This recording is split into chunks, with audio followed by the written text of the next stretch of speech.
భక్తుడు నమస్కారం. ఇది స్వయంభూ రాజరాజేశ్వర స్వామి దేవస్థానం పొట్లపల్లి.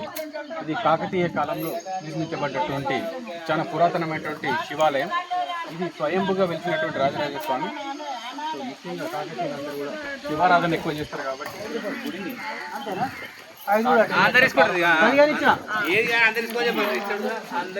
ప్రధానమైనటువంటి ఆలయం. ఇక్కడ మనకు నవగ్రహాలు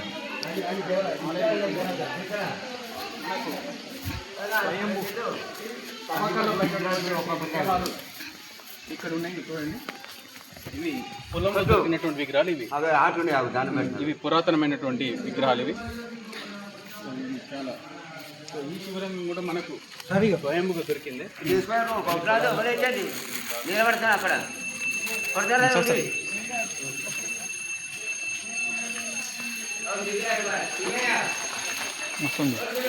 ఆయన అన్నాడు ఆల్రెడీ టేస్ట్ బాగుంటుంది.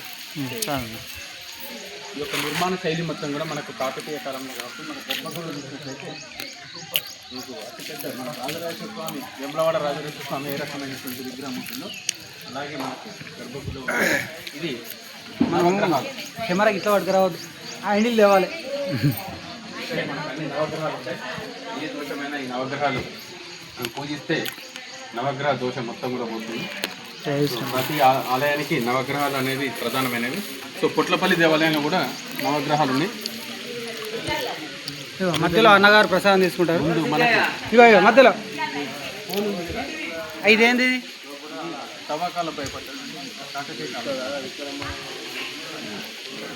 దీని మీద మనకు అక్షరాలు కొంచెం లిపి కనబడుతుంది చూడండి. వేస్తుంది, వేడి చేస్తున్నాడు అన్నగారు. ఆయన వేడి చేస్తాను ఒక్కసారి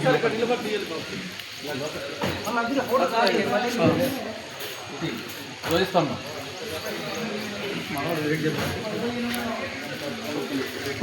అన్న ఇంబట్టి ఉండాలి. నందిని చూడండి.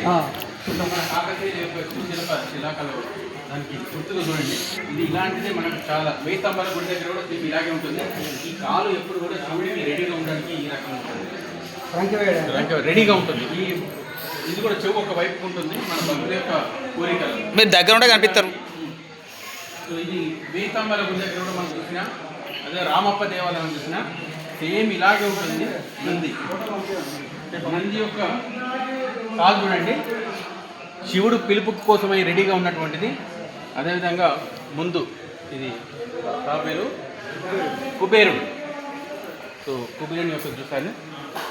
సో గంట యొక్క చెక్కడం ఎంత బాగుంది చూడండి. అదేవిధంగా నంది యొక్క అటువైపు శివుని యొక్క ఇది కాకతీయులు స్థాపించినటువంటి శివలింగం.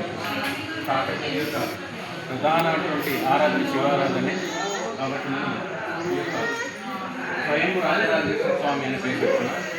కొత్తపల్లి ప్రాముఖ్యత కలవు. ఇక్కడికి చాలామంది భక్తులు. ఈ ప్రధానంగానే మనకి ఇక్కడ వినాయకుడు మరియు విఘ్నేశ్వర స్వామి, అటువైపు ఏమో అమ్మవారు. సో రెండు కూడా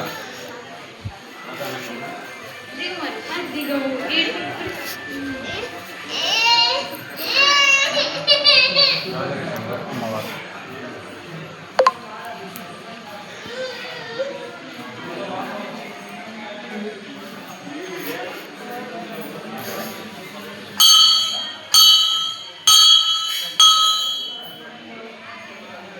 ఓం నమః